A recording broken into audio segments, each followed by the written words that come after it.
Mire usted, joven, cuando uno ha vivido tantos años como yo en estas tierras de Dios, aprende que hay cosas que es mejor dejar quietas.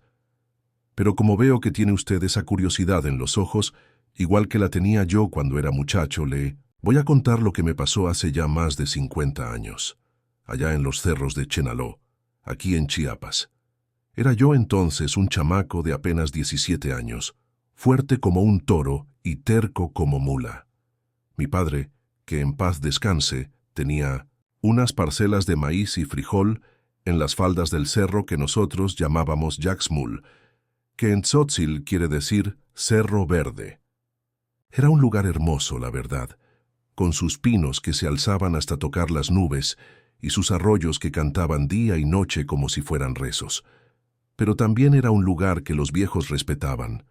Mi abuela, doña Esperanza, siempre nos decía que en esos cerros vivían los dueños del monte, esos seres que los antiguos conocían bien y que nosotros, los más jóvenes, habíamos comenzado a olvidar.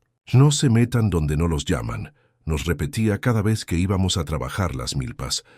El monte tiene sus señores y a ellos no les gusta que los molesten. Yo, como todo chamaco de esa edad, pensaba que eran puras supersticiones, de gente vieja. ¿Qué iban a saber esas señoras que apenas sabían leer? Yo había ido hasta segundo de primaria, y eso ya me hacía sentir muy leído. Creía en Dios, sí, pero en cuanto a esas historias de chaneques y nahuales, pues la verdad, me daban risa.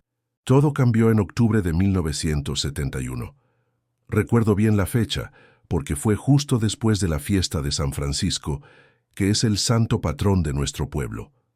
Habían sido unos días de mucha lluvia, de esas lluvias bravas que caen en la sierra chiapaneca y que hacen crecer los ríos hasta volverse furiosos. Mi padre me mandó a revisar las milpas del cerro porque temía que se hubieran dañado con tanto aguacero. Salí muy de mañana, cuando todavía estaba oscuro y los gallos apenas comenzaban a cantar. Llevaba mi machete, mi morral con tortillas y frijoles y una botella de agua que mi madre había bendecido con agua bendita. Ella, como mi abuela, también creía en esas cosas y siempre me decía, «Llévate esto, mijo, por si acaso». El sendero hacia las milpas era conocido para mí como la palma de mi mano. Lo había recorrido desde niño, primero agarrado de la mano de mi padre, después solo, cargando las herramientas y ayudando en la siembra y la cosecha. Eran como 2 horas de camino, subiendo por veredas que serpenteaban entre los pinos y los robles, cruzando arroyuelos que en esa época del año corrían crecidos y cantarines. Pero esa mañana algo era diferente. No sabría decirle qué exactamente, pero desde que puse el pie en el sendero sentí como si alguien me estuviera observando. Era una sensación extraña, como cuando uno siente que hay alguien detrás de uno, pero se voltea y no hay nadie. Los pájaros, que normalmente llenaban el monte con sus cantos, estaban callados. Solo se oía el ruido de mis guaraches sobre la tierra húmeda y el goteo constante de las ramas cargadas de rocío. Cuando llegué a la primera milpa, me di cuenta de que mis temores estaban justificados. El agua había hecho estragos, varias matas de maíz estaban caídas, y en una esquina de la parcela se había formado un surco profundo donde el agua había corrido con fuerza, llevándose la tierra buena. Pero lo que más me llamó la atención fueron las huellas. Eran pisadas extrañas, más grandes que las de un hombre común, y tenían una forma rara, como si quien las hubiera dejado tuviera dedos muy largos. Estaban por toda la milpa, como si alguien hubiera estado danzando o caminando en círculos durante la noche. Al principio pensé que podrían ser de algún animal, tal vez un oso, aunque en esos cerros ya casi no había osos. Pero mientras más las veía, más me convencía de que no eran de ningún animal que yo conociera.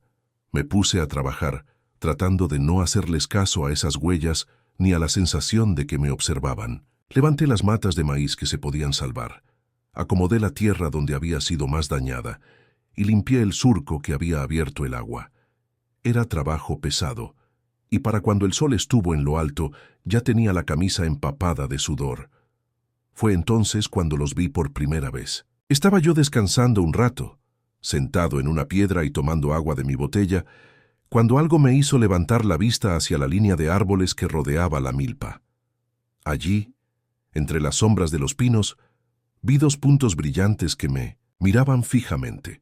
Al principio pensé que eran los ojos de algún animal, pero había algo en esa mirada que me heló la sangre. No era la mirada de un venado asustado ni de un coyote curioso. Era una mirada inteligente, calculadora y sobre todo antigua. Me quedé paralizado, sin atreverme a moverme.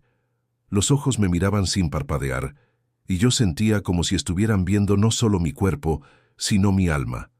No sé cuánto tiempo pasó, así tal vez fueron segundos, tal vez minutos, pero se me hizo eterno. Después, tan de repente como habían aparecido, los ojos desaparecieron.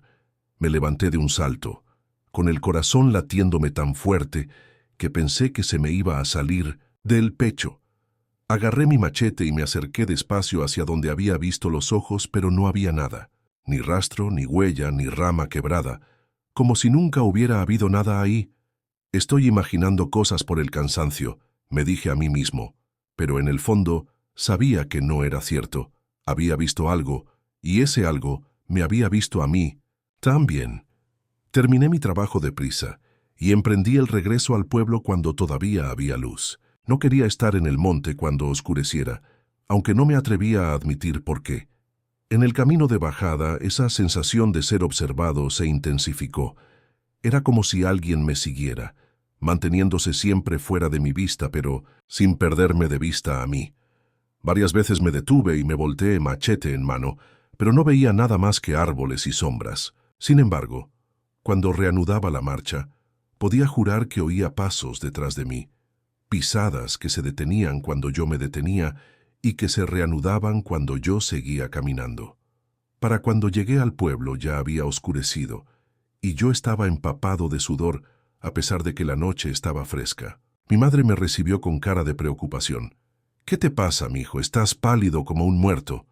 Le conté lo que había visto, aunque omití lo de los ojos. No quería que pensara que me estaba volviendo loco.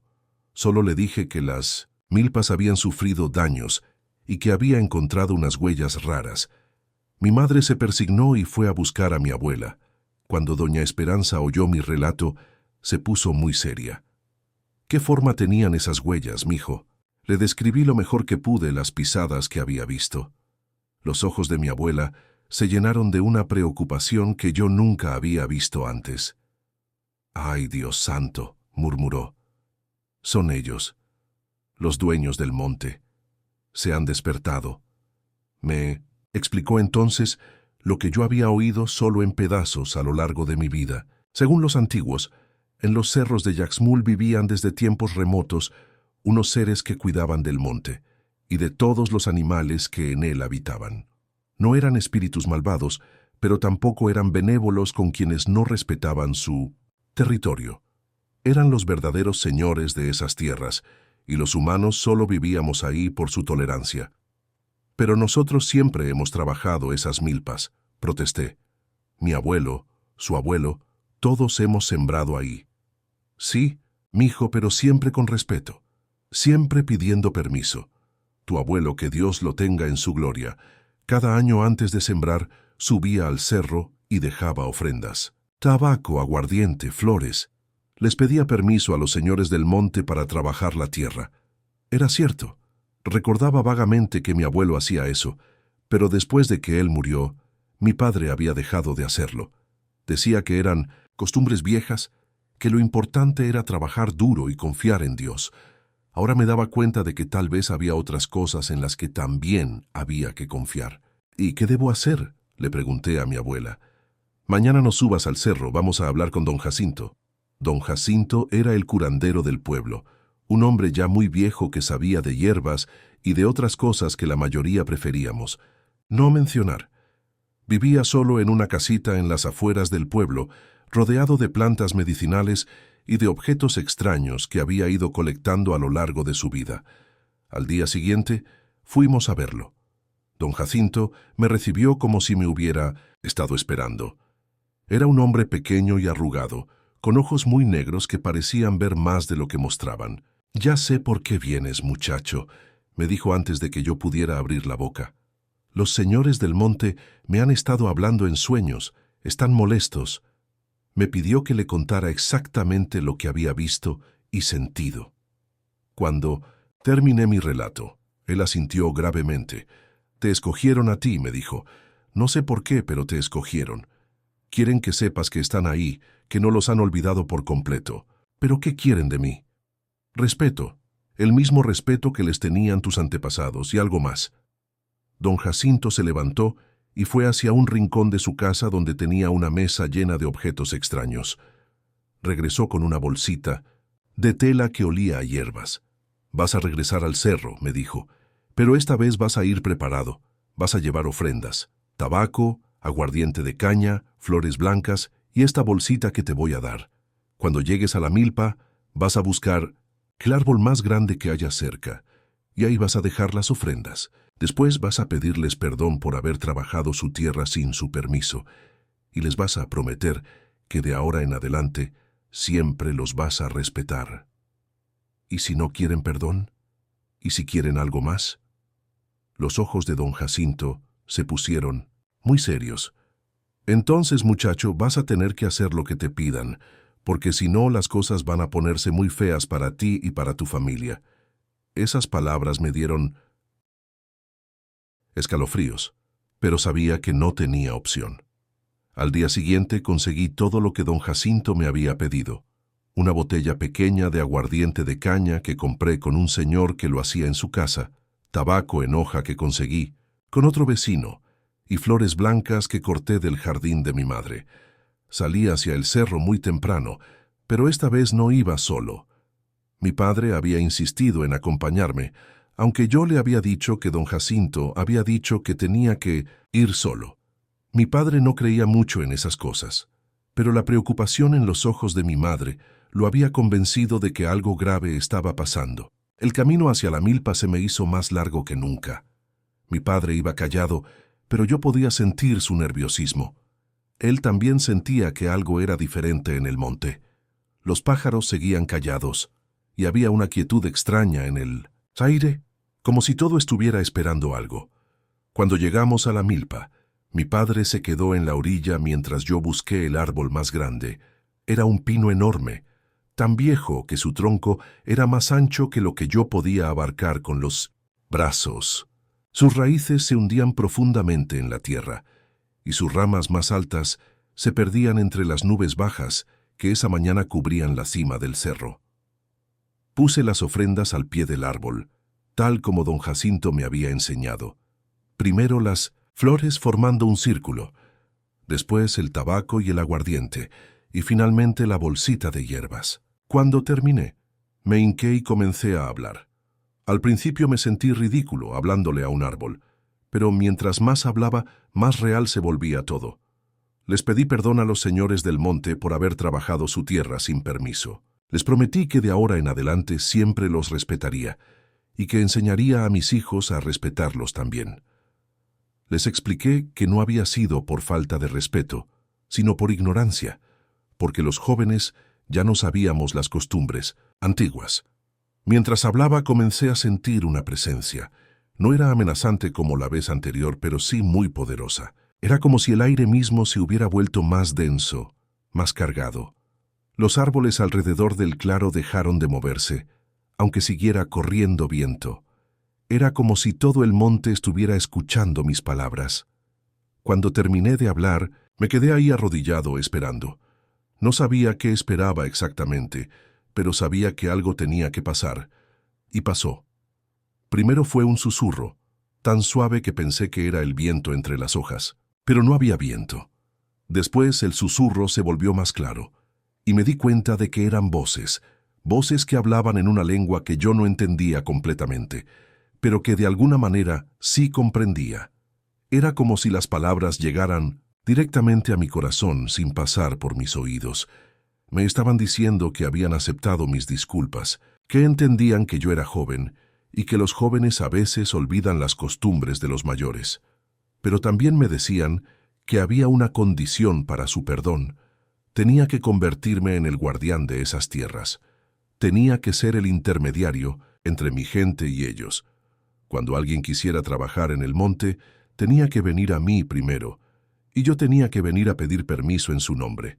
Tenía que enseñar a los jóvenes las costumbres antiguas para que no se volvieran a olvidar. Era una responsabilidad enorme para un muchacho de 17 años, pero entendí que no tenía opción. Acepté. En cuanto dije que sí, sentí como si algo hubiera cambiado dentro de mí. Era como si una puerta se hubiera abierto en mi mente y por ella entraran conocimientos que yo no sabía que tenía. De repente supe cosas sobre el monte que nunca nadie me había enseñado. Supe dónde encontrar las plantas medicinales más poderosas. Supe leer las señales que daban los animales. Supe cuándo el tiempo iba a cambiar con solo oler el aire. Pero lo más importante, supe que los señores del monte me estaban viendo. Siempre. Desde ese día, cada vez que subía al cerro podía sentir su presencia. Ya no era amenazante ni incómoda. Era como la presencia de un amigo que te vigila para protegerte. Mi padre, que había estado esperando en la orilla de la milpa, se acercó cuando me vio levantarme. Tenía cara de preocupación. ¿Qué pasó? «Mijo, te veías muy raro ahí arrodillado, como si estuvieras hablando con alguien». Estaba hablando con alguien, papá, con los dueños del monte. Le conté lo que había pasado, aunque me costó trabajo hacerle entender. Mi padre era un hombre práctico, de esos que creen en lo que pueden tocar, pero había algo en mi manera de hablar que lo convenció de que yo había vivido algo real. «¿Y ahora qué vas a hacer?» «Lo que me pidieron. Voy a cuidar estas tierras». Y eso fue lo que hice. Durante los siguientes 50 años he sido el guardián de los cerros de Yaxmul. Cada vez que alguien quiere abrir una nueva milpa, o cortar árboles, o cazar en el monte, viene conmigo. Yo subo al cerro, les pido permiso a los señores, y ellos me dicen si se puede o no. Al principio la gente se burlaba de mí. Decían que me había vuelto loco, que estaba perdiendo el tiempo con supersticiones. Pero después comenzaron a pasar cosas que los hicieron cambiar de opinión. Don Rutilio, por ejemplo, era un hombre muy terco, que no creía en nada de eso. Un día decidió tumbar unos árboles en la parte alta del cerro para hacer leña, sin pedirme permiso ni nada. A los 3 días se quebró la pierna de una manera muy rara, tropezándose con una piedra que él juraba que no estaba ahí cuando pasó en la mañana. La pierna se le compuso mal y desde entonces cojea. O el caso de los hermanos Morales, que quisieron cazar venados en época de veda. Fueron al monte sin decirme nada, con sus rifles y sus perros. Regresaron al día siguiente, pálidos y asustados, contando que se habían perdido en un lugar que conocían como la palma de su mano. Habían caminado en círculos durante horas, y los perros no paraban de aullar y de voltear a ver algo que ellos no podían ver. Después de casos como esos, la gente comenzó a tomarme en serio.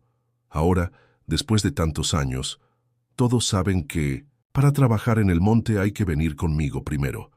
Pero no crea usted que ha sido fácil. Hay veces en que los señores del monte me piden cosas que no me gustan, como aquella vez que me dijeron que no dejara que cortaran los árboles de la cañada, donde la gente quería hacer una carretera, o cuando me pidieron que no permitiera que los de la ciudad vinieran a poner sus antenas de teléfono en la cima del cerro. Esas fueron peleas difíciles, porque había dinero de por medio, y la gente del pueblo necesitaba ese dinero. Pero yo sabía que si no hacía caso a los señores del monte, las consecuencias iban a ser peores. Y la verdad es que siempre he tenido razón. La carretera se hubiera llevado el arroyo que nos da agua, y las antenas hubieran espantado a los animales que mantenían el equilibrio del monte. Los señores del monte saben cosas que nosotros no sabemos. Ven más lejos que nosotros y entienden cómo todo está conectado. Por eso hay que hacerles caso, aunque a veces no entendamos por qué nos piden lo que nos piden. Ahora que ya estoy viejo, sé que pronto va a llegar el momento de entregarle esta responsabilidad a alguien más. Los señores del monte ya me han estado preparando para eso. En sueños me han mostrado quién va a ser mi sucesor. Es mi nieto, el hijo de mi hija mayor. Apenas tiene 15 años, pero ya tiene esa mirada que yo tenía cuando era joven. Esa curiosidad, pero también ese respeto por las cosas que no se ven. La semana pasada lo llevé por primera vez al cerro, para que conociera a los señores. Fue extraño verlo pasar por lo mismo que yo pasé hace tantos años. Primero la negativa, a creer, después el miedo y finalmente la aceptación. Los señores del monte lo recibieron bien. Me dijeron que está listo para aprender. Yo le voy a enseñar todo lo que sé, como don Jacinto me enseñó a mí.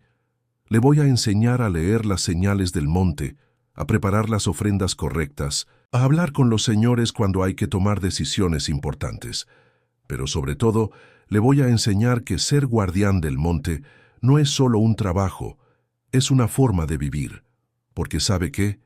Durante todos estos años he aprendido que los señores del monte no son tan diferentes de nosotros. Ellos también quieren vivir en paz, también quieren que sus hijos crezcan sanos, también quieren que haya suficiente comida y agua para todos. La diferencia es que ellos piensan a largo plazo, en siglos y milenios, mientras que nosotros pensamos en días y años. Por eso necesitamos guardianes, alguien que haga de puente entre los dos mundos, que entienda las necesidades de ambos lados y que trate de encontrar soluciones que funcionen para todos. No ha sido una vida fácil, pero ha sido una vida con propósito. Sé que cuando me muera, el monte va a estar en buenas manos, y sé que los señores del monte van a recordarme como alguien que cumplió su palabra.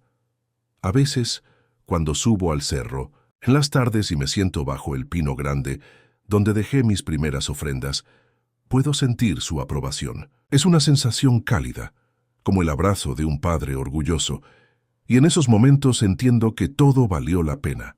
El monte sigue siendo un lugar misterioso, lleno de cosas que no podemos explicar completamente. Pero ya no es un lugar que me dé miedo. Es mi hogar y los señores que lo habitan son mis amigos. Amigos extraños, tal vez, amigos que no puedo ver siempre, pero amigos al fin. Por eso, joven, si alguna vez se encuentra usted en un lugar como este, donde las costumbres antiguas todavía tienen fuerza, hágales caso a los viejos. No todas las supersticiones son ciertas, pero algunas sí lo son. Y las que sí lo son pueden cambiarle la vida para siempre. Como me la cambiaron a mí, aquel día de octubre cuando vi por primera vez Los ojos del monte. Don Evaristo terminó su relato y se quedó callado, mirando hacia los cerros que se alzaban en la distancia. En sus ojos brillaba una luz que no era solo el reflejo del fuego que ardía entre nosotros. Era algo más profundo, algo que hablaba de secretos compartidos y promesas cumplidas. Esa noche, mientras me alejaba de su casa, volteé una vez hacia las montañas oscuras que rodeaban el pueblo. Por un momento, creí ver dos puntos brillantes que me miraban desde las sombras. Pero cuando parpadeé ya no había nada. O tal vez sí lo había, pero yo aún no estaba listo para verlo.